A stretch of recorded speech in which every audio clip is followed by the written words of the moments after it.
nah mungkin penyelam itu bisa kita wawancara dan mungkin nanti kita bekali kamera yang bisa ke bawah laut. Dan mudah-mudahan nanti yang di Ranca Buaya juga. Itu di sana juga ada bangunan-bangunan di sana tuh. Di bawah lautnya. Dan biasanya itu yang penyelam-penyelam itu dia pemburu lobster.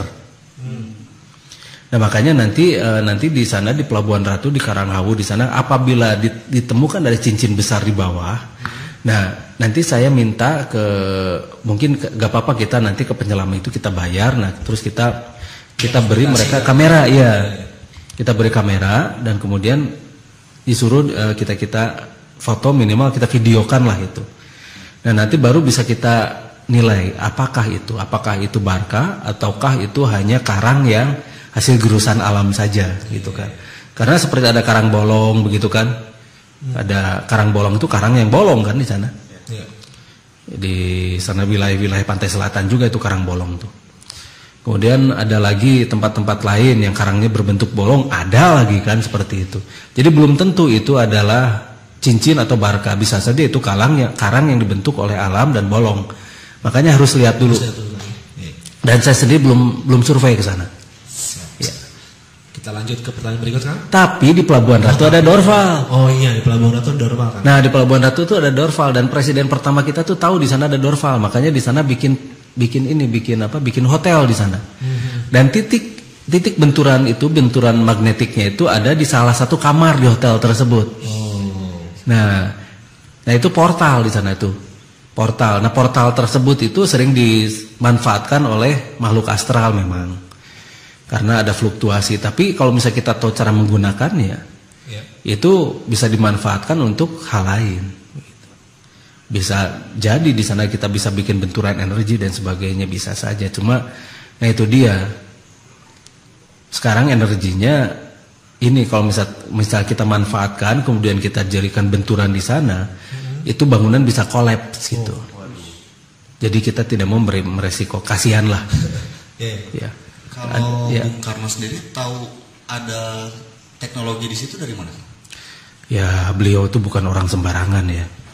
Bukan orang sembarangan? Bukan orang sembarangan. Orangnya itu benar-benar memiliki daya linuih yang cukup. Makanya perjuangan beliau juga luar biasa.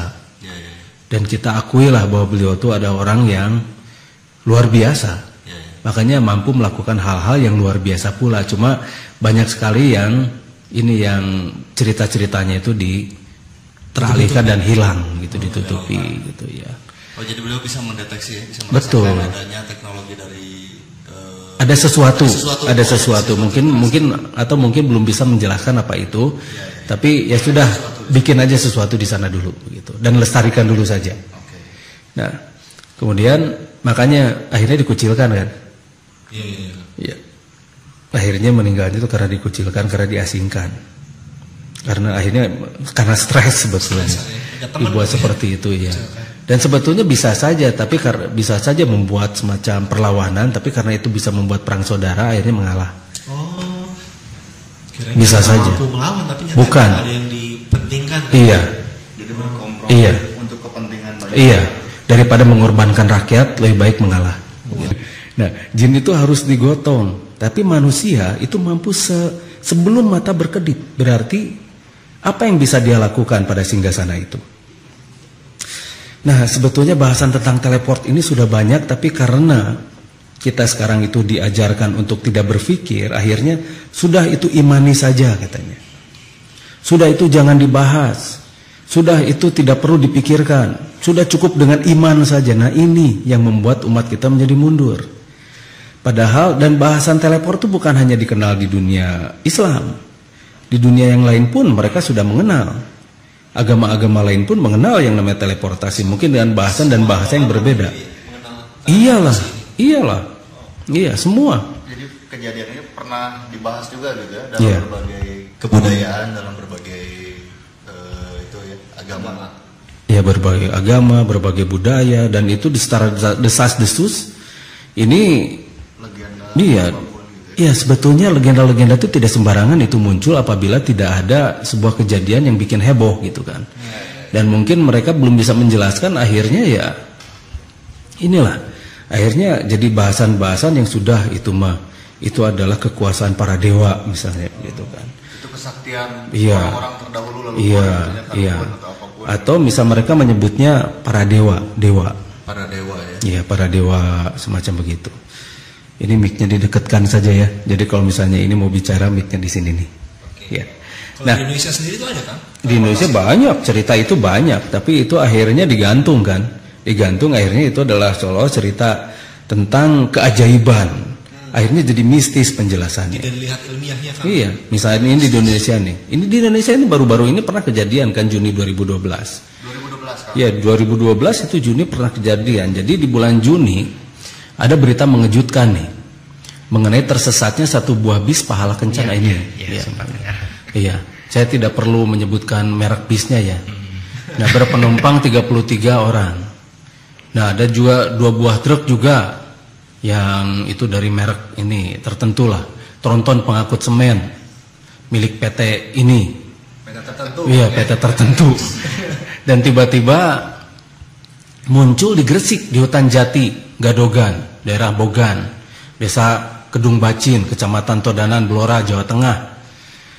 Nah, hal yang janggal adalah lokasi ditemukannya konvoi kendaraan ini adalah jauh di tengah hutan. Di antara rimbunnya pepohonan jati di lahan hutan perhutani, dengan akses jalan masuk rusak parah dan memiliki lebar hanya sekitar 1,5 meter. Serta di sekitar tempat kejadian atau di TKP tidak ditemukan jejak ban kendaraan keluar masuk TKP. Nah ini. Jadi tiba-tiba ada di hutan gitu kan? Iya. Bus dan truk tersebut. Iya, kata orang Sunda mah jojol mecenghul saja gitu. Iya. Ujuk-ujuk pecenghul, tiba-tiba jol, tiba-tiba lol gitu kan. Itu bisa masuk ini gimana? Nah, report itu. Ceritanya belum habis nih. Oke, nah ini. Kami siap menyimak. Iya. Menurut keterangan saksi, hal yang terakhir mereka ingat adalah, jadi kalau kata saksi sih ketika sedang melaju di jalanan mulus lebar berpapasan dengan beca gitu kan, ada kendaraan umum, supermarket, kota, dan berhenti di sebuah persimpangan dan lampu lalu lintas yang terus menyala merah. Jadi lampunya itu merah aja terus. Oh, nggak berubah ya? Iya, terus merahnya itu nggak berhenti. Nah ini yang aneh gitu kan, merah terus itu kan bisa aja konslet, tapi bisa jadi itu adalah mulai terjadinya delay waktu. Deketin dong mic-nya. Jauh tuh mic-nya. Deketin dong mic-nya. Ya mungkin karena terpesona jadinya jadi bikin mic-nya beki jauh. Jadi nah ini menyimak cerita jadi tidak menyimak mic akhirnya. Nah ini, adapun saksi lain mengaku terakhir kali berada dalam perjalanan mendaki sebuah tanjakan curam. Jadi bisnya itu lagi naik katanya ya. Nah ini kenapa bisa berbeda nih? Kenapa memori mereka yang ada di dalam bus itu bisa berbeda? Ini masalah. Berarti ada jeda, ada delay, benar-benar ada jeda ruang dan waktu di sini tuh. Nah lalu busnya mundur, kehilangan tenaga dan mundur. Lalu terdengar suara benturan keras dan mendadak mesin mati dan semua gelap. Biar, gelap gitu kan. Iya, ada blackout. Nah, ada blackout. Nah, saat kernet turun untuk memeriksa, ternyata mereka sudah tidak berada lagi di jalan tanjakan. Namun di tengah hutan jati pada dini hari sekitar pukul 2.30 atau 2.30 ya. 2.30 waktu Indonesia bagian barat. Ini WIB. Bukan WITA. Atau bukan WIT. Waktu Indonesia bagian timur. Ini WIB waktu Indonesia barat. Nah pagi harinya korban berhasil mencapai pemukiman terdekat. Jadi orang-orang itu nyari kan gitu. Ini kita ada di mana? Dari 2.30 iya. sampai pagi-pagi ya. Iya, where am I gitu kan? Oh, di mana aku? Apa yang terjadi kan? Begitu pertanyaan standar orang pingsan tuh. Who am I kan ya? Bukan. Ya jika nama pertanyaan who am I gitu. Akibat benturan kali. benturan ini ya, benturan energi di sana. Dan polisi yang dikirimkan untuk meninjau lokasi baru berhasil sampai ke tempat kejadian pada sekitar siang hari karena rusaknya medan jalan. Jadi jalannya juga ancur-ancuran. Polisi baru bisa nyampe itu siangnya kan. Nah, konvoi kendaraan ini sendiri baru bisa dievakuasi pada hari yang sama di sore hari. Untuk mengeluarkan konvoi kendaraan ini sendiri, tim evakuasi harus menebang beberapa pohon dan menguruk sawah karena jalan masuk yang tersedia tidak bisa dilalui kendaraan-kendaraan besar. Ini dalam kondisi normal. Jadi memang tidak bisa kendaraan besar lewat jalan itu. Tidak ada akses ke lokasi. Tidak ada. Dan tidak ada telapak itu ban. jejak ban itu? Jejak ban itu tidak ada. Ya mungkin kalau motor itu ya mungkin ojek itu mungkin bisa lewat di sana gitu kan. Tapi kalau kendaraan besar itu lebar jalan itu 1,5 meter, lalu kendaraan besar itu ya sulit, apalagi ini bis dan truk tronton lagi kan. Nah tiba-tiba ada di sana dan tidak ada jejak bannya. How come? Dan sekretaris desa sekdes ya di sana menceritakan malam lalu sebuah PO bus ternama, ini udah cerita itu diceritakan oleh sekdes Jarwin ya di sana. Nah itu laporan-laporan ya, ada nomor polisinya dan sebagainya juga lengkap di sini yang tidak perlu saya sebutkan di sini. Nah ini mereka juga heran gitu kan, kenapa bisa sampai seperti ini? Nah Jarwin menambahkan, ini sekdesnya bernama itu menambahkan, dari cerita yang berkembang di masyarakat sebelum nyasar ke Kedung Bacin, awak bus seolah melewati jalan Pantura yang jalannya sangat lebar, lampu kota juga terang benderang. Kata awak bus dalam perjalanan juga berpapasan dan beca mobil lain. Ini kan sesuatu cerita sebelumnya. Nah tahu-tahu truk tronton berikut terperosok di gorong-gorong. Nah ini kejadiannya Jumat tanggal 22 Juni dini hari menjelang subuh. Kendaraan bus baru bisa dievakuasi Jumat malam sekitar ya 22 ketambah sekdes itu. Nah ini kejadian meskipun ini banyak yang tidak percaya, tapi ya yang jelas masyarakat kita membahas ini itu sering jadi mistis. Itu mah dibantu jin katanya, itu diculik jin dan sebagainya, padahal jin tidak bisa ngilang-ngilangin seperti itu. Tidak bisa kan? Tidak bisa, kecuali kalau jinnya itu sudah bekerja sama dengan manusia. Tapi yang jelas tidak begitu caranya juga, begitu loh. Caranya tidak begitu juga. Beda kalau misalnya makhluk-makhluk astral mereka bekerja sama, itu berbeda seperti singgasana Ratu Bilqis kan. Yang diambil itu mesti digotong. Masih digotong dan orang-orang pasti ngerti ketika bisnya itu melayang, ketika bisnya itu mendarat, itu pasti tahu lah. Karena itu dalam perjalanan seolah-olah itu diterbangkan dan digotong begitu kan. Tapi ini tiba-tiba dalam sekejap langsung berpindah tempat. Iya.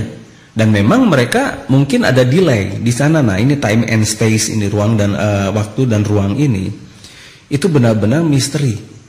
Karena memang ada beberapa penelitian, terutama berdasarkan Einstein atau Stephen Hawking dan sebagainya. Stephen Hawking mah itu ya jurik ya. Stephen King yang jurik mah, ini Stephen Hawking. Seorang fisikawan lah. Jadi mereka memang sudah membahas bahwa sebetulnya memang yang namanya ruang dan waktu itu bisa paradoks. Dan sebetulnya apabila kita bahas dalam kitab suci kita, kalau di Al-Quran itu dibahas tentang yang namanya wasama izzatil hubuk, dan langit yang memiliki jalan-jalan. Nah bagaimana ketika Rasulullah itu diteleportkan dari Masjidil Haram ke Masjidil Aqsa, itu diperjalankan. Bagaimana itu teknisnya? Apa yang ada di sana? Apa yang ada di Masjidil Haram? Apa yang ada di Masjidil Aqsa sehingga memungkinkan seseorang untuk bisa melompat dan melontar dengan kecepatan yang sangat luar biasa seperti itu? Diteleportkan itu kan ya, bukan sengaja. Nah itu dia, bagaimana teknisnya. Nah sekarang kita akan coba bahas apakah ada beberapa teknis ketika teleport itu terjadi, begitu kan? Apakah lampu mati dulu gitu kan? Harus merah lampu gitu. Iya, harus biarpet tiba-tiba hilang begitu kan. Nah, apakah ada sesuatu yang lain, misalnya tiba-tiba melihat cahaya putih lalu tiba-tiba menghilang juga. Ataukah tiba-tiba merasa masuk lorong, tiba-tiba dia sudah berpindah, tiba-tiba di sini saya tiba-tiba seperti ini. Apakah tiba-tiba dia begitu keluar pintu, tiba-tiba dia sudah di luar begitu? Sudah beda ruang lagi ya. Ini di mana seperti itu? Seperti ada kejadian pada seorang yang bernama Gil Perez. Nah ini kejadiannya pada tanggal 24 Oktober 1593. Gil Perez itu nama orang bukan bus kan ya? Oh bukan Hayam ya, nama Hayam ya, bukan nama ayam, bukan nama bis, ini nama orang. Kalau orang disingkat jadi Jipe ya. Jipe. Namanya Gil Perez, ditulisnya Gil Perez. Nah kalau misalnya ya sekarang kan zamannya ini ya, zamannya singkat-singkat. Kalau Gil Perez berarti kita bisa singkat jadi Gipe.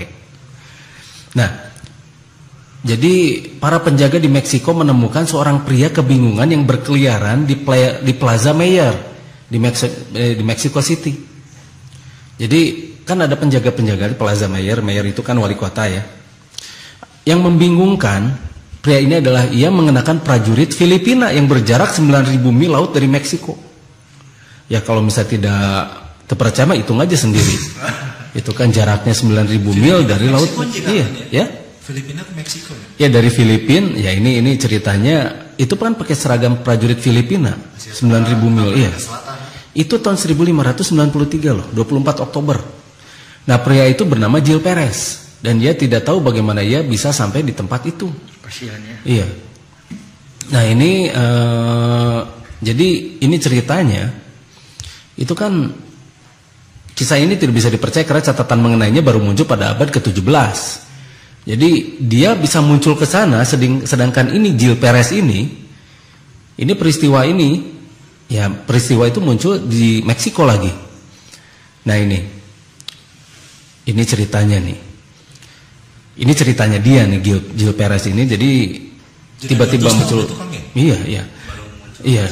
Saat itu Perez mengenakan seragam ini nih Palacio del Gobernador. Jadi prajurit penggal istana gubernur di Filipina. Waktu itu Filipina kan di bawah kekuasaan Spanyol. Ya Spanyol, bukan Spanyol nyolong ya, Spanyol. Spanyol. Ya. Filipina berada di bawah kekuasaan Spanyol dan Perez adalah prajurit Spanyol yang ditugaskan di wilayah itu. Nah, pertanyaannya kenapa dia bisa tiba-tiba muncul di sini? Nah, ini pengakuan kata Gil Pereznya ini ya, kata Gil Perez, bisa Gil atau bisa dibaca Gil itu terserah lah. Nama saya Gil Perez katanya. Atau disingkatnya di GIPE. Soal mengapa saya berdiri di sini adalah karena saya sedang menjalankan perintah yang diberikan kepada saya. Pagi ini saya diperintahkan untuk berjaga-jaga di muka pintu istana gubernur di Manila. Tetapi saya tahu persis kalau tempat ini bukan istana gubernur dan sepertinya saya tidak sedang berada di Manila.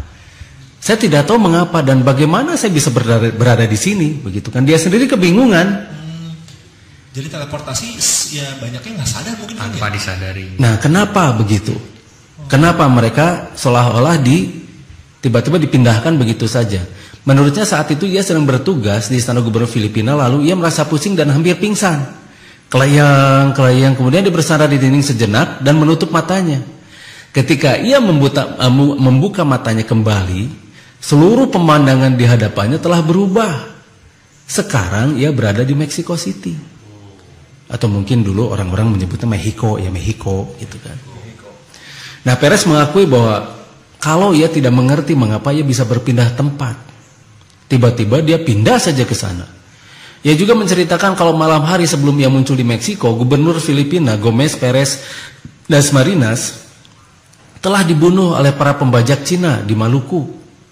Ketika diberitahu kalau ia berada di Meksiko, Perez menolak untuk percaya karena pada tanggal 23 Oktober ia masih berada di Manila dan mendapat perintah untuk bertugas. Karenanya mustahil ia bisa berada di sebuah tempat sangat jauh jaraknya dalam satu hari. Otoritas Meksiko yang mengetahui peristiwa aneh ini segera memasukkan Perez ke penjara karena menganggapnya sebagai desertir dan melakukan praktek penyembahan setan, begitu kan? Nah, itu. Iya, syaitoni rojim. Iya. Perez menolak anggapan kalau ia adalah penyembah setan. Menurutnya ia telah berpindah tempat dari Filipina ke Meksiko dengan suatu cara yang tidak dapat dimengertinya. Karena tidak mendapatkan kesalahan apapun pada dirinya, Perez dibiarkan di dalam penjara selama 2 bulan. Nah, sampai saat itu tidak ada yang mempercayai Perez sehingga sebuah kapal dagang Spanyol tiba di Meksiko 2 bulan setelah Perez di penjara. Kasihan. Iya. Nggak apa-apa dikasih makan kok. Ya, nggak usah kasihan ya, karena itu dibiayai oleh Meksiko dan dia dikasih makan. Itu enak, itu nggak usah ngapa-ngapain di penjara, dia juga, kan, ya? Kos gratis itu. Berminat Kang Lutfi? Berminat itu? Tuh. Jangan deh. Setelah di penjara 2 bulan. Iya, makanya kenapa orang-orang rame-rame ini ya, rame-rame korupsi dah yang di penjara. Gitu. Iya, soalnya penjara enak kan, mewah penjara kita, terutama penjara koruptor kan mewah ya. Mewah ya? Mewah. Lihat saja tuh, koruptor-koruptor yang penjara fasilitasnya luar biasa. Ada AC, ada karaoke, ada salon sendiri begitu kan. Ada segala macam sofa. Wah, pokoknya enak lah. Pokoknya mah itu disulap jadi luar biasa. Ada yang kurang tapi Kang. Naon? Tidak ada alat teleport di sana. Oh iya, iya, cek penjahat nanya. Iya. Nah, kapal dagang ya kembali lagi ya kita itu tadi by the way. Iya, kapal dagang tersebut datang dari Manila dan membawa kabar yang mengejutkan. Kabar itu mengkonfirmasi fakta yang diberikan oleh Gil Perez mengenai terbunuhnya gubernur Filipina oleh bajak laut Cina pada tanggal 23 Oktober 1593, malam sebelum Perez muncul di Plaza Mayor. Oh, jadi membenarkan ucapan ini, kapal yang 2 bulan kemudian datang setelah Perez muncul itu. Iya. Membenarkan berita yang disampaikan sama Perez ini, sama Cito ini. Iya, jadi itu dikonfirmasi ceritanya itu. Geningan salah sana kakak di penjara yang diomonginnya benar gitu. Iya. Tapi ya wajar lah karena mereka tidak mengerti, apalagi pada waktu zaman sekarang pun kalau ada kejadian seperti itu pasti ulang-ulang begitu kan. Ya. Pasti orang-orang itu tidak akan mengerti. Pasti orang itu pasti berpikirnya ini mah mistis, ini mah pasti ini mah keajaiban, sudah imani saja. Nah, jika ia ditemukan pada tanggal 24 Oktober, maka mustahil ia bisa mengetahui informasi ini karena sebuah pesan membutuhkan waktu berbulan-bulan untuk tiba di tempat tujuan pada masa itu ya, karena lewat kapal laut kan. Iya. 2 bulan. 2 bulan. Jadi pesan pun atau misal paket apapun atau berita apapun itu nyampainya lama, belum ada telegraf, belum ada yang namanya apalagi telepon kaleng pakai kenur dipanjangin gitunya. Halo 5 kilometer. Iya. Itu belum ada.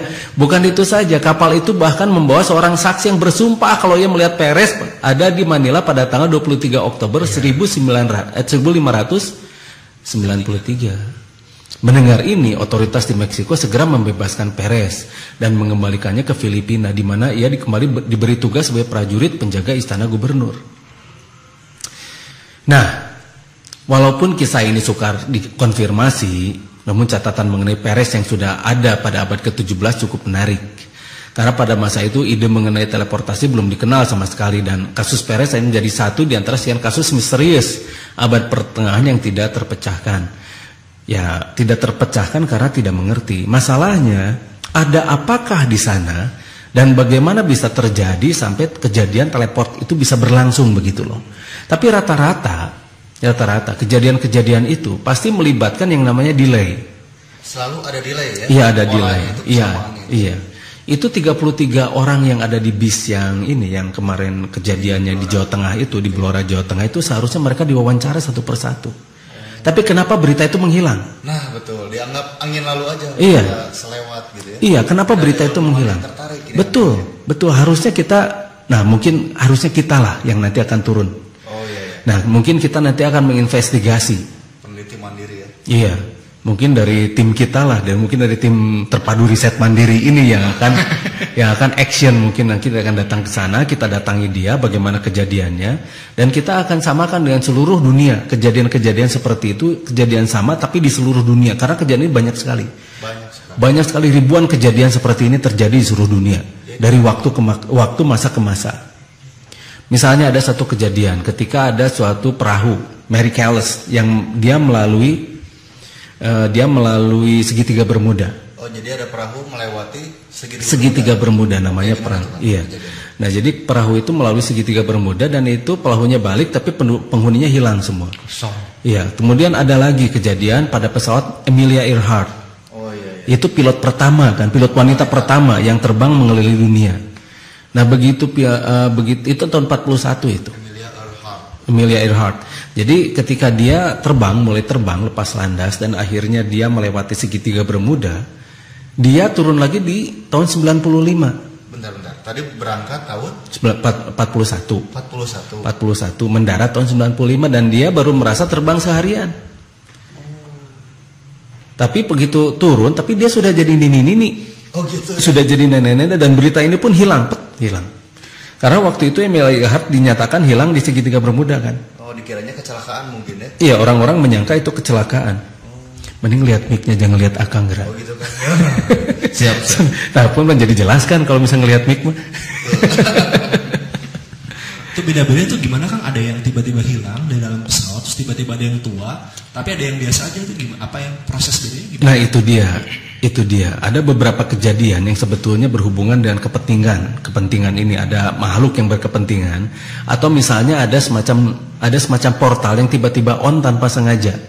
Nah pertanyaannya apa yang meng-on-kan portal tersebut? Dan pertanyaannya ternyata di Jawa Tengah pun tidak hanya sekali kejadian ini tuh. Sering terjadi kejadian seperti ini, tapi akhirnya beritanya itu hilang begitu saja karena itu dianggap adalah kerjaan makhluk-makhluk astral atau kerjaan makhluk gaib. Tempat angker dan lain sebagainya. Iya, tempat angker dan sebagainya. Atau apa pelakunya tuh. Iya. Ternyata yang namanya portal itu sudah sangat dikenal di kita itu. Contohnya ada satu contoh ya. Ketika tahun 20-an, seorang ilmuwan, ya seorang arkeolog ya, ilmuwan merangkap arkeolog juga yang saya tidak perlu sebut namanya di sini, nanti dia jadi terkenal. Oke. Ya, kalau Gil Perez mah dia almarhum lah, gak apa-apa lah. Nah, itu jadi dia membongkar itu yang namanya piramida atau misalnya tempat beribadah di sana di daerah Mesir. Di daerah Mesir. Di sana di Saqqara, daerah Saqqara juga, di sana ada Sun Temple namanya itu. Nah, ketika Sun Temple itu dibongkar, ternyata di dalamnya itu ada semacam cincin besar sekali. Cincin besar? Ya, cincin besar gitu ya, cincin besar. Yang sekarang itu menjadi ide dari film Stargate. Pernah? Ini Stargate? Oh iya.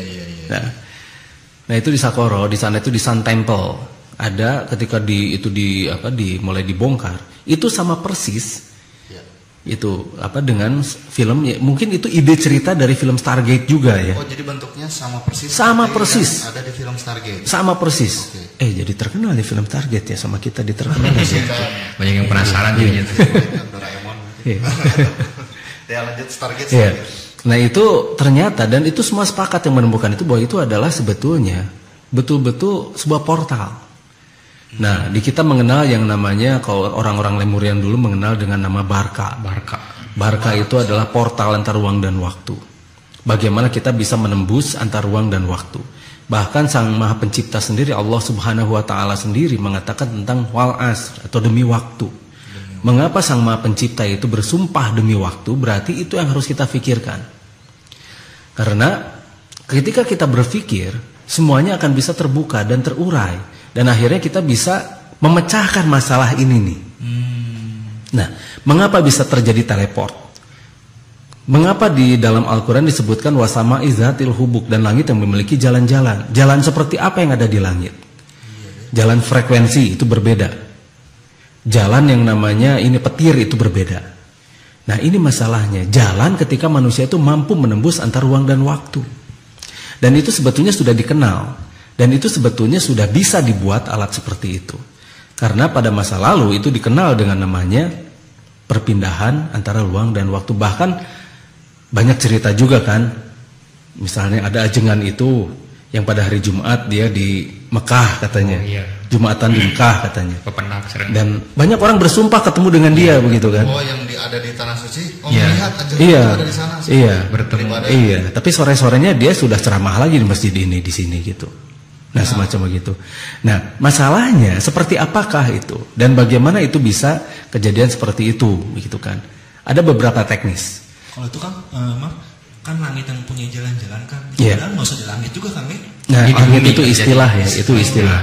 Karena bukan jalannya itu tidak di bumi, tapi di udara. Udara itu disebut langit kan? Oh iya.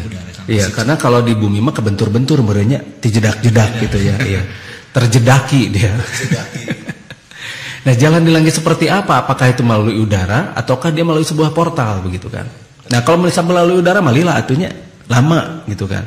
Sekarang misalnya kita ke Bali saja, dari Bandung ke Bali itu sejam lebih gitu kan. Nah, ini bisa dalam waktu hitungan di bawah, hitungannya detik gitu kan.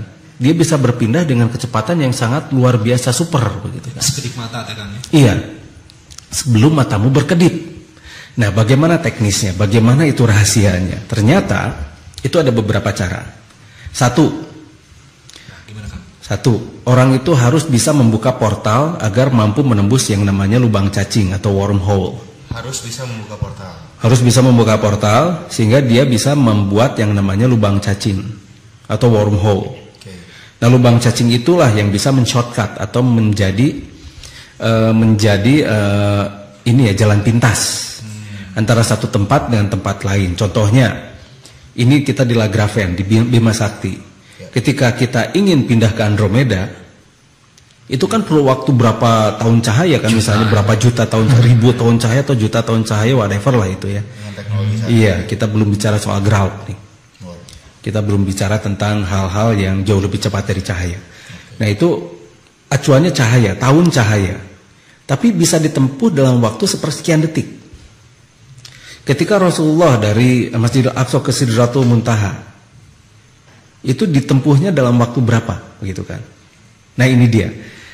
Nah berarti kita harus bisa, pertama kita harus bisa membuka portal. Portal. Nah kuncinya itu energi.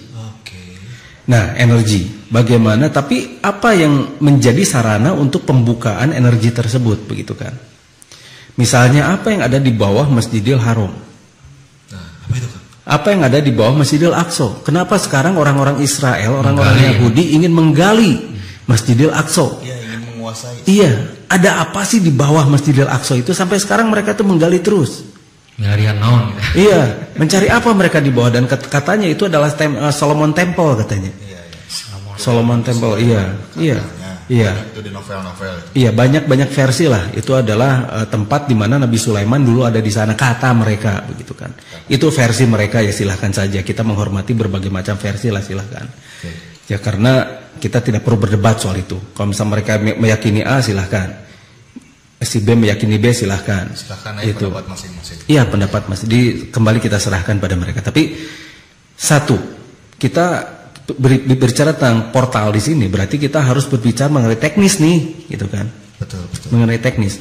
Nah, satu teknisnya menggunakan portal itu, dan ternyata sudah banyak dibuktikan, banyak sekali kejadian, terutama ketika Amerika melakukan ini Philadelphia Experiment. Amerika waktu itu pernah membuat eksperimen yang bernama Philadelphia Experiment atau Project Rainbow. Nah ini. Apa itu kan? Nah jadi ini sebetulnya adalah proyek bagaimana sebetulnya ini mereka membuat dari ini pesawat-pesawat alien ya, pesawat yang alien yang jatuh di raket gitu ya. Iya, mereka membuat inilah apa teknologi-teknologi itu dari reruntuhan pesawat alien yang jatuh. Itu nanti soal alien sendiri akan kita bahas terpisah. Oke. 4 SKS. Iya, sistem kebut semalam SKS. Nah, jadi waktu itu Project Rainbow itu sengaja mereka bertempat di Philadelphia waktu itu, atau terkenal dengan nama Philadelphia Experiment. Itu terkenalnya. Itu tahun 1943 waktu Perang Dunia Kedua. Nah ini Amerika, Angkatan Laut Amerika Serikat mencoba sebuah alat yang katanya itu mampu melakukan penyatuan medan katanya. Mereka mencoba si perahu kapal induk mereka, mothership mereka itu agar tidak terlihat oleh lawan. Untuk kepentingan pertahanan. Ya untuk kepentingan perang yang jelas malah. Untuk zaman perang ini. Nah jadi mereka membuat 2 buah generator. Yang satu menghasilkan pulsa magnetik dan yang satu lagi tidak dihidupkan bersama-sama, sehingga tercipta medan magnetik di atas dan di sekeliling kapal itu. Jadi ada semacam magnetic pulse di sana. Nah, hasilnya memang mengejutkan dan memang sangat penting meskipun menimbulkan akibat buruk pada awak kapalnya. Iya. Nah, ketika eksperimen mulai dijalankan, tampak satu sinar kehijauan samar-samar. Mulai si kapal itu terselubungi oleh sinar hijau samar-samar. Nah, perlu diketahui bahwa laporan dari orang yang selamat dari segi dari eksperimen tersebut. Nah, jadi mereka melaporkan ada kabut hijau dan akhirnya kapal bersama awaknya itu menghilang. Ini yang saksinya kan di luar kapal ini. Di luar kapal ini saksinya nih. Nah, jadi tiba-tiba kabut kehijauan muncul, dan tiba-tiba plas, hilang saja si mothership-nya itu. Seketika menghilang. Iya. Dan nah ini peristiwa selanjutnya terjadi ialah seluruh kapal kemudian terselimuti kabut hijau dan akhirnya kapal bersama awaknya itu menghilang dari pandangan pengamat dan hanya garis permukaan laut yang kelihatan. Nah ini garisnya dulu kelihatan. Jadi memang terselubungi itu. Akhirnya menghilang. Ya di sana. Terjadi wormhole. Di wormhole karena memang teknologi dari pesawat yang mampu berpindah. Dan ketika ternyata kuncinya electromagnetic pulse. Sekarang magnetic pulse juga kan. Cahaya hijau, weng gitu, apakah itu pasti? Belum tentu, Ora itu. sebagainya. Itu belum tentu juga. Oke. Nah ya. Nah tinggal bagaimana ini bisa kita, karena memang ini semua bisa sering diawat, dan itu sudah yang sering terjadi. Jadi itu Pak. Mereka telah 21 meter. Tiap benda manusia, tapi masih mungkin pada permukaan yang kelihatan. Semakin diperkuat manusia dari medan magnetik itu. Istilah pelenyapan itu oleh mereka disebut sedang mencair atau melting. Memang percobaan tapi memerlukan korban. Ada beberapa juga yang membawa akibat baik, normal itu jadi cenayang. Iya, tiba-tiba bisa gelombang energi orang. Si orang itu juga. Nah, lucunya beberapa orang yang masih membawa akibat baik di rumah lihatnya. Jadi tiba-tiba dia sudah tertangkap oleh sel mitos. Jadi sehingga bisa stealth camouflage, tidak bisa dikendalikan. Iya, seperti Hello Man. Tapi akhirnya makin lama ini akhirnya bikin, nah semakin banyak dihidupkan, akhirnya jadi wormhole. Akhirnya hilang, nggak balik lagi. Hilang tidak balik lagi. Gak sudah berpindah. Bisa antar kalangan yang tidak atau misal tentang itu dianggap katanya. Ini mah tidak mungkin. Nggak masuk akal ini. Iyalah pasti tidak masuk akal mereka, itu pasti. Membutuhkan pengetahuan, biasa, dan namanya penelitian juga. Penelitian, ada penelusuran seperti tadi yang bilang 4N lah atau 4M gitu. Ada penelusurannya, harus ada penelitiannya, harus ada penalarannya, harus ada, dan akhirnya untuk menjadi pengetahuannya. Nah, ada pertanyaan? Ada. Tadi baru satu ya? Baru satu ya, melalui portal ya, melalui satu teknis yaitu portal. Kayaknya mendingan dibahas dulu Kang. Ya oke lah. Terdistract lagi. Iya. Jadi lagi ya, terdistract. Nah begitu, jadi itu satu. Itu membahas tentang portal, itu kita membutuhkan portal yang namanya barka tadi ya.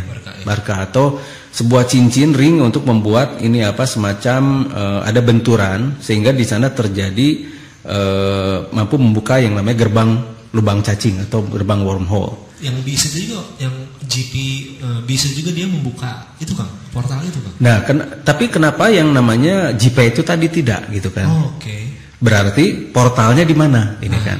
Nah, portal itu bisa tersembunyi. Portal itu bisa tersembunyi di bawah tanah atau bisa tersembunyi di satu tempat atau di satu dimensi, dimensi transisi. Nah, dimensi transisi itu kadang-kadang bisa muncul apabila terjadi fluktuasi energi di dimensi tersebut.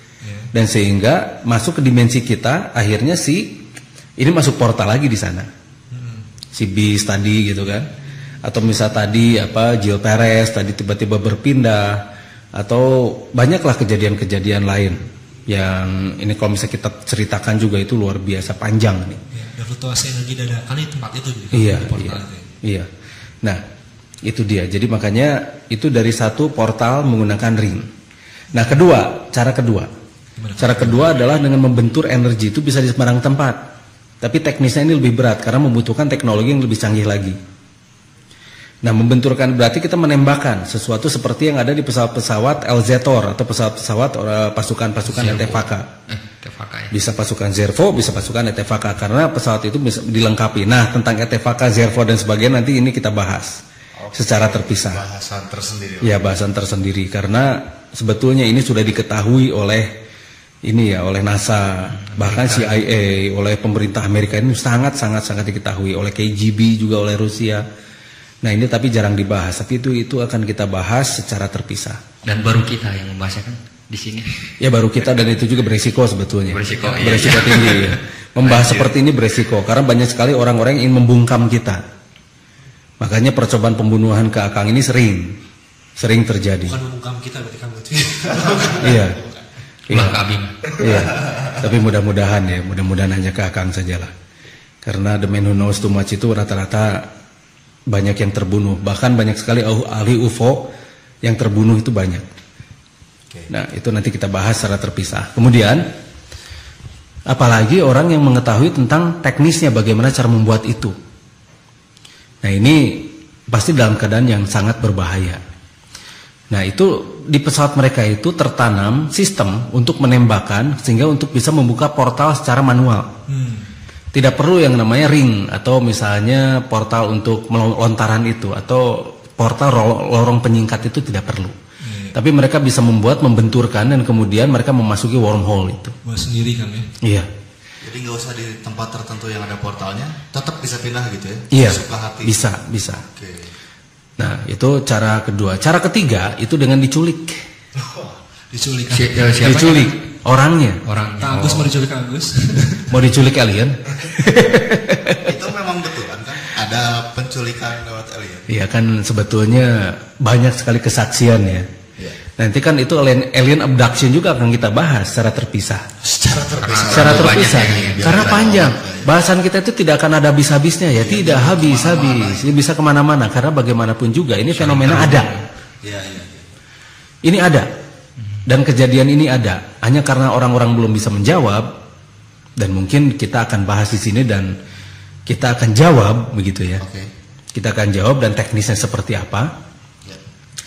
Nah ini ya kan kita sebarkan ke orang-orang begitu kan, ke panarunga semua. Jadi tadi saya lupa membahas menyapa panarunga semua bahwa ini sebetulnya yang kita bahas ini bukan ngalor ngidul tapi tersistematis, meskipun sepertinya ngalor ngidul. Tapi bahasan kita ini adalah bahasan-bahasan yang dimusuhi oleh mereka yang tidak ingin orang-orang itu menjadi mengetahui. Menjadi berpikir. Iya, menjadi berpikir dan akhirnya apalagi mereka bisa membuat alat-alat yang sebetulnya masih terlarang oleh mereka. Apalagi ketika kita membahas tentang Gunung Padang, mereka itu mengatakan bahwa itu adalah forbidden archaeology. Itu adalah arkeologi yang terlarang oleh mereka. Karena tidak boleh dibahas dan tidak boleh orang mengetahui. Dan sampai sekarang itu disumputkan, kata orang Sunda, atau disembunyikan. Karena takut ya terbongkar leluhur kita tuh luar biasa. Iya. Dan takut pula tesis mereka terbukti salah. Begitu kan. Nah itu tiga ya. Tiga. Yang ketiga diculik kan ya. Penculik. Abduction. Mereka diculik kemudian disimpan lagi. Nah masalahnya ketika diculik pada masa ini, kemudian bisa dipindahkan juga beberapa detik setelah itu kan. Cuma bisa disimpan di mana saja. Diambil lalu disimpan di mana saja, bisa saja itu kan. Tapi setelah diutak-atik biasanya orang. Motif penculikannya? Motif penculikannya itu eksperimen. Eksperimen. Manusia percobaan. Iya. Iya. Kita mencoba ke kelinci gitu ya, ke tikus. Iya. Kita dicoba oleh mereka. Iya, karena begitulah makhluk ya. Biasanya makhluk lain adalah korban dari makhluk yang lain. Ya contohnya lah, kita memelihara ayam. Ayam itu jadi konsumsi oleh kita. Ayam itu atau misalnya kelinci itu jadi percobaan kita dan sebagainya. Sama kita juga percobaan dari makhluk-makhluk cerdas lain, begitu kan. Dan sebetulnya Sang Maha Pencipta itu disujud pada mereka itu walillahi yasjudu man fis samawati wal ard kan. Jadi disujud kepada Sang Pencipta. Iya, Sang Pencipta. Makanya di sana disebut mang kan, ada mangnya. Jadi orang. Ada satu tafsir yang mengatakan tentang itu, tapi akhirnya tafsiran itu dihilangkan. Ya, disembunyikan lagi Kang. Iya, tapi di pendahuluannya masih tetap ada sampai sekarang. Saya abadikan itu. Kang, maaf yang tadi kan diculik alien kan, bukannya ada perjanjian nggak boleh kan terus campur? Iya, tapi kan sembunyi-sembunyi lalu kemudian dihukum. Nah itu makanya nanti khusus kita akan bahas di ETFAKA. Iya. Session khusus. Iya, di session khusus tentang ETFAKA. Tunggu saja. Iya. Dan biasanya setelah kita selesai siaran, itu siaran kita itu sudah ada di website yang menjelek-jelekan kita. Antusiasnya tinggi mereka ini. Iya. Luar biasa. Iya, bagaimana caranya biar kita ini tidak dipercaya. Tapi ternyata kita makin dipercaya. Kelompok kita itu makin membesar loh, makin terus membesar karena ini menggedor alam bawah sadar mereka ini. Dan kalau misalnya mereka tidak percaya, mengapa mereka membahas kita habis-habisan begitu? Betul ya. Iya. Ya kalau tidak percaya pasti cuek. Iya, anggap aja angin lalu. Iya. Kalau ceritanya menghayal ya udah aja hayal. Iya, sudah selesai begitu kan. Iya. Ada cai ngocor ya? Betul. Di mana cai ngocor? Oh. Ya sudah. Langit ke bumi. Ya, tidak apa-apa. Itu adalah suara cai ngocor. Sudah suara air ini apa? Ngocor, udahlah susah ngocor pokoknya mengalir tapi ngocor gitu karena tapi nah contohnya novel Arkitirema saja itu kan novel. Betul. Tapi kenapa yang ributnya itu yang lain begitu loh? Iya berarti dia percaya kan? Percaya bahwa novel itu benar, sedangkan orang-orang yang bacanya sendiri cuek-cuek saja. Iya sih. Kenapa mereka mempermasalahkan novel Arkitirema? Mengangkat-angkat. Iya, diangkat, dipermasalahkan, dipromosikan, dijelek-jelekan dan sebagainya. Berarti dia sangat percaya pada novel itu. Oh, begitu. Dan Iya, lihat saja secara psikologis lah. Secara psikologis berarti dia sangat percaya bahwa novel itu benar. Sedangkan yang lain mah cuek-cuek aja kok. Iya, iya. Ribuan pembaca novel itu juga cuek-cuek saja. Itu novel kok. Iya. Apa bedanya dengan Harry Potter misalnya? Ghostbusters. Iya, yang lain gitu kan. Kok tidak dibahas? Kok kenapa membahasnya cuma yang saya? Berarti dia percaya pada novel saya. Begitu kan ya? Iya, itu psikologis. Dari psikologis itu kelihatan banget kok. Orang-orang pasti melihat itu. Makanya orang-orang sekarang melihat betapa konyolnya mereka begitu kan. Betapa kasihannya mereka. Mereka itu sedang membongkar dirinya sendiri. Kekonyolannya sendiri itu sedang dibongkar. Aduh. Nah, ini yang saya kasihan ke mereka itu. Makanya saya tidak pernah membalas apa yang mereka lakukan karena saya kasihan ke mereka itu. Saya memaklumi mereka. Kalau memaklumi ya sudahlah begitu kan. Seperti kita memaklumi ayam begitu kan. Seperti kita memaklumi hal-hal yang sebenarnya harus benar-benar kita maklumi. Nah, begini. Ini kan kejadiannya subjektif nih. Nah, ya. Ya, jadi tiap orang gitu kan mungkin bisa seperti itu. Contohnya salah satu contoh dari déjà vu. Nah, déjà vu itu ini. Jadi ketika kita mimpi sesuatu, tiba-tiba mimpi ini kejadian gitu ya. Dan orang normal biasanya sering pernah itu kejadian itu. Kayaknya pernah melihat ini. Nah, ini pernah kejadian deh ini. Saya pernah ke tempat ini deh gitu. Iya. Ini pernah dia di situ, dia duduk di sini, dia ngomong ini. Ini pernah deh saya ngimpiin ini. Kapan ya? Gitu. Nah, itu kapan gitu kan. Lah, ini déjà vu nih gitu kan. Nah, biasanya orang-orang normal ya, itu pernah seperti itu. Nah, ini wajar dan ini normal. Kenapa kan itu wajar dan itu normal? Nah, ini sebetulnya kejadian ini itu terjadi pada yang namanya otak itu ada kelenjar pituitari. Kelenjar pituitari itu kan bersebelahan dengan kelenjar pineal. Okay. Nah, kalau dua kelenjar itu sedang berfluktuatif, itu biasa suka jadi antena. Oh. Makanya kenapa Nabi Yusuf itu bisa mentakwilkan mimpi ya. Nah, itu dia kan. Nah, makanya kenapa Nabi Yusuf bisa mentakwilkan mimpi, karena Nabi Yusuf tahu persis bahwa otak manusia itu mampu melihat sesuatu dan bisa memprediksi sesuatu, dan kemudian sesuatu itu bisa diterjemahkan dalam bentuk action. Makanya waktu itu ketika ditanya oleh raja, ini tolong takwilkan, Nabi Yusuf mentakwilkan dan lalu mengambil tindakan, begitu kan. Ini harus begini karena nanti akan ada paceklik gini, dan raja percaya. Nah, kemudian mengambil tindakan dan benar saja kan. Betul. Terjadi paceklik. Nah, kenapa itu pesan itu pada raja? Berarti karena dia raja dan dia orang istimewa kan. Sudah bisa jadi raja dan dia adalah orang yang istimewa. Meskipun itu keturunan ya. Keturunan. Ya, keturunan orang istimewa biasanya gennya juga lumayan lah. Nah, bisa istimewa. Nah, dan Nabi Yusuf mentakwilkan dengan baik dan benar begitu. Iya. Berarti ada sesuatu. Berarti manusia pun mampu untuk memprediksi sesuatu. Hanya masalahnya bagaimana, how begitu kan? Iya. Nah, begini. Bahkan di Jawa sendiri ada yang namanya primbon. Ya, gimana itu, Bang? Ya, baboning kita primbon gitu kan. Oh, iya. Ya, paririmbon kata orang Sunda. Paririmbon. Misalnya ada semacam ilapat atau misalnya ada pertanda dan sebagainya, tapi seringnya masalah. Oh, gitu. Seringnya masalah karena suka dikira-kira. Kirata. Iya, itu bahasa kirata. Kira-kira Ya? Pada awalnya. Tidak dikira-kira. Karena memang pada dasarnya jalur di Lauh Mahfuz itu semua jalur itu sudah tertera. Jin tidak bisa menembus. Tapi manusia tidak disebutkan di sana tidak bisa menembus kan? Iya. Nah, ini yang namanya prediksi. Prediksi yang benar-benar luar biasa.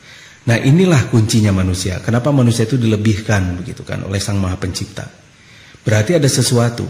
Dan itu bukan hanya di ini saja ya, sebetulnya banyak sekali orang-orang bisa memprediksi, misalnya di kalangan Hindu, di kalangan Buddha, bahkan di Buddha sendiri ada yang namanya calon Dalai Lama misalnya. Calon Dalai Lama itu harus memenuhi syarat. Ada kriterianya. Iya, ada kriterianya. Kecil udah kelihatan. Iya, harus bisa begini. Dan bahkan orang-orang itu ada yang bisa mengatakan, tuh di sana calon Dalai Lama, tandanya ini, begitu kan? Oh. Silahkan cari di desa itu anaknya umur sekian. ciri-cirinya ini, sok silahkan cari. Dan ternyata benar. Ada. Tapi nanti carinya ya 100 tahun lagi katanya. Waduh. Nah itu bisa semacam begitu. Cari nanti 100 tahun lagi pada tanggal sekian, bulan ini, dan tahun ini. Ya. Nah kenapa bisa akurat? Itu mah dibantu jin, Kang. Jin tidak bisa menembus rahasia langit sekarang. Ingat itu. Jin sudah tidak bisa menembus menembus rahasia, tidak bisa mencuri rahasia langit lagi. Itu sudah bisa. Tidak bisa. Karena ada panah api itu ya. Iya, diceritakan begitu kan. Jin sudah tidak bisa lagi mencuri rahasia langit. Ya. Tapi kenapa itu masih terus terjadi sampai sekarang? Ya. Sampai sekarang. Dan banyak sekali anak-anak yang sekarang aja ya. Anak-anak banyak yang bilang begini. Atau ada seorang anak bilang ke ibunya, Bunda, itu tuh orang itu mau mati Bunda katanya gitu. Dan ternyata memang benar kejadian. Kenapa bisa sampai begitu? Ditanya oleh bundanya. Soalnya sudah ada katanya ada bayangan hitam. Terus sudah ada yang ngikutin terus katanya. Nah ini terlepas dari Anda percaya atau tidak, Panarunga percaya atau tidak, tapi ini kejadian. Ada yang memvonis itu adalah kerjaan jin, ya silahkan saja. Tapi yang jelas jin tidak bisa main-main seperti itu. Karena yang bertugas mencabut nyawa itu adalah malaikat Ijrail, bukan jin. Begitu kan? Kan sebelum ke jin kan ada yang tadi tentang dejavu nih, misal Panarunga ataupun yang ada yang dejavu terus sebaiknya ini pernah dimimpi ya, terus mesti ngapain nih kan? Ya mesti ngapain? Ya, nggak ngapa-ngapain. Nggak ngapa-ngapain. Sebaik-baiknya gitu. Iya, lihat saja, perhatikan sebaik-baiknya, lalu catat tanggal berapa. Kalau bisa seperti itu. Dan itu pasti sering terjadi. Biasanya pada misal panarunga yang suka kejadian di Javu seperti ini, itu biasa sering terjadi. Coba dicatat gitu kan. Catat. Ini kan nggak pernah. Ini pernah. Berhenti. Nah itu ada pola, biasanya ada pattern, ada pola-polanya. Nah tolong pola itu kalau dicatat, itu polanya itu akan kelihatan, akan membentuk alur. Nah alurnya itu akan mengarah pada satu kejadian. Biasanya seperti itu. Kalau kejadian buruk itu bisa diantisipasi, Kang. Misalkan seperti yang dilihat Nabi Yusuf gitu kan. Ada paceklik panjang. Itu buktinya Nabi Yusuf bisa merubah nasib. Iya, karena Allah tidak akan merubah nasib satu kaum kalau misal kaum itu tidak berusaha kan ya. Dan karena semuanya sudah seperti jaringan gitu, jaringan-jaringan yang jelimet seperti spider web dan sebagainya di Lauh Mahfuz itu. Nah semuanya juga ada. Dan kalau misal kita menindaklanjutinya dengan A, jalurnya ya A gitu kan. Menindaklanjut dengan B, jalurnya ya B. Semuanya itu semua sudah ada semuanya. Dan jaring-jaring itu semua sudah tertera di Lauh Mahfuz itu. Nah tinggal bagaimana kita merubah nasib kita. Soal takdir mah itu urusan Allah ya. Itu tidak pernah kita bisa mengerti karena itu perkara gaib. Perkara gaib itu perkara yang benar-benar itu hanya urusan Allah saja, seperti surga, neraka dan sebagainya itu kita tidak pernah tahu. Seperti ruh kita tidak pernah tahu karena itu adalah urusan Sang Maha Pencipta. Itu tidak diberi pengetahuan. Tidak. Malaikat pun mencabut nyawa ya, mencabut jiwa bukan mencabut ruh. Tidak ada pernyataan malaikat itu mencabut ruh, itu tidak ada. Ya, itu mungkin harus ada bahasan lain. Nah, itu nanti itu kita akan bahas lagi tentang tubuh, jiwa dan ruh. Itu nanti kita bahas lagi di bahasan yang lain. Tentang dejavu tadi kan? Ya, tentang dejavu tadi ya. Kalau ada yang pengen melatih atau gimana gitu. Janganlah ribet. Jangan ribet ya. Gak usah ribet ngelatih di itu tuh. Bisa penasaran gitu. Bukan apa-apa, mending mengalir begitu sajalah. Karena semakin kita banyak pengetahuan, semakin kita akan banyak tanggung jawabnya juga. Kumaha Kang Agus? Itu bisa saja, tapi ada sejenis jamur yang memang bisa memicu untuk itu, untuk kita bisa menembus itu, mengaktifkan, mengaktifkan, ya. Oh jangan, itu jamur terlarang. Judulnya jamur terlarang kan? Jamur terlarang. Pada nyari jamur, nanti nyari itu, nanti jamur itu. Tapi sampai sekarang juga masih ada itu. Tapi itu saya jangan membocorkan itu, nanti soalnya itu ntar jadi edik. Jadi edik, soalnya enak. Ketika kita mampu menembus itu enak gitu, semua nyaman. Itu bisa menjadi edik, bisa menjadi kita itu bisa melihat sesuatu yang tidak dilihat oleh orang lain dan itu menyenangkan. Jangan bikin ketagihan, bikin jadi edik itu ketagihan. Nah, kemudian dengan cara energi sering disalurkan ke kepala itu memang bisa. Tapi itu juga capek ke kitanya, bukan apa-apa, karena kita melihat sering sekali diberikan gambaran-gambaran yang ada lebih seringnya itu menyakitkan ya. Karena ya lebih banyaknya itu bukan gambaran-gambaran yang menyenangkan. Karena begitu kita mampu melakukan hal tersebut, begitu kita bertambah tanggung jawab kita. Karena kita harus merubah hal tersebut gitu kan. Ya seperti Nabi Yusuf alaihissalam bisa mentakwilkan mimpi. Berarti dia harus bisa mengantisipasi itu kan ya. Kalau tidak mau, nanti pertanggungjawabannya berat di akhirat. Berarti informasi tadi juga berupa ujian ya buat Iyalah. Iyalah. Ditindaklanjuti atau dibiarkan aja dalam kebinasaan untuk kaumnya gitu. Iya, the great power becomes the great responsibility. Gitu kan. Ya? Uncle Ben. Iya. Uncle Ben. Kan itu kan pesan Uncle Ben pada Peter Parker. Ada Parker itu tukang parkirnya. Atau ballpoint. Nah, jadi itulah semakin besar kekuatan kita, semakin besar pula tanggung jawabnya. Dan di sana kita dituntut untuk action. Seperti kita mengetahui ini semua, setelah itu apa? Gitu kan? Nah, contoh, kita tahu nanti bakal kejadian begini. Rubah dong, gitu kan? Nah, syukur-syukur kalau kita diberi kemampuan dan beri kekuatan untuk mampu merubah itu semua. Dan memang ini berat. Dan banyak sekali kejadian-kejadian yang memang harus kita rekayasa dan kita rubah. Itu sangat berat sekali. Nah, itu nggak usah dibahas lah, nanti jadi duku goreng deh kita sekarang. Ada lagi pertanyaan? Oke, ada penanya berikutnya lumayan dari jauh. Assalamualaikum warahmatullahi wabarakatuh. Waalaikumsalam warahmatullahi wabarakatuh. Nama saya Alif dari Balikpapan. Saya ingin menanyakan, apakah setiap orang bisa melakukan teleport atau hanya orang-orang tertentu saja? Terima kasih atas jawabannya. Jadi kriterianya gimana, Kang? Kriterianya? Ada yang lewat portal, ada yang benturan energi, ada yang diculik. Nah, semuanya memenuhi syarat nggak? Nah, itu dia syaratnya gimana? Itu dia. Pengen diculik alien misalnya. Iya. Memenuhi syarat diculik alien nggak? Atau memenuhi syarat untuk menembus portal itu nggak? Portalnya ada atau tidak? Begitu kan? Atau misalnya seseorang memiliki implan praglasirta dan dia mampu bikin itu portal sendiri. Nah, dia punya nggak itu? Nah, tinggal bagaimana kita melihat. Dan memang yang diteleport itu kan bukan pasti manusia ya. Dan manusia-manusia biasa pun yang 2,5% tuh bisa. Bisa. Nah, kalau misalnya ya dia mendapati sesuatu seperti mendapati si portalnya itu di depannya lalu berfungsi, ya bisa saja. Tapi kalau misalnya dengan benturan energi ini beresiko juga. Ya makin tua kan kayak Amelia Earhart itu enggak? Nah, itu kan waktu di bawah segitiga bermuda itu kan ada sesuatu di bawah tuh. Di segitiga bermuda itu di bawahnya kan ada piramid-piramid. Dan kemudian ada cracking juga di bawahnya kan. Sehingga sering terjadi ketidakseimbangan di sana tuh.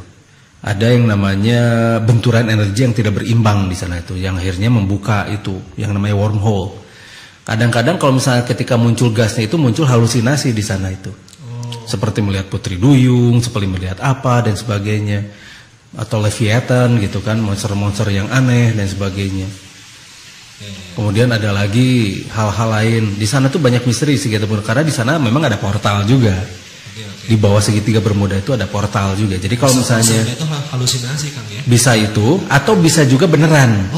Bisa saja yang beneran gitu kan. Banyak kemungkinan ya? Iya, ada kemungkinan. Jadi kalau misalnya ingin melihat atau ingin bukti, ya silahkan datang saja ke segitiga bermuda. Nah, silahkan. Kalau saya sendiri tidak menyediakan touringnya ya. Jadi silahkan bikin tour sendiri dan silahkan ada datang sendiri ke sana dan kemudian bolak-balik antara Bahama, Miami dan Bermuda di sana. Silahkan bolak-balik di sana dan insya Allah biasanya itu ada kejadian aja. Makanya banyak sekarang pesawat yang nggak berani lewat itu.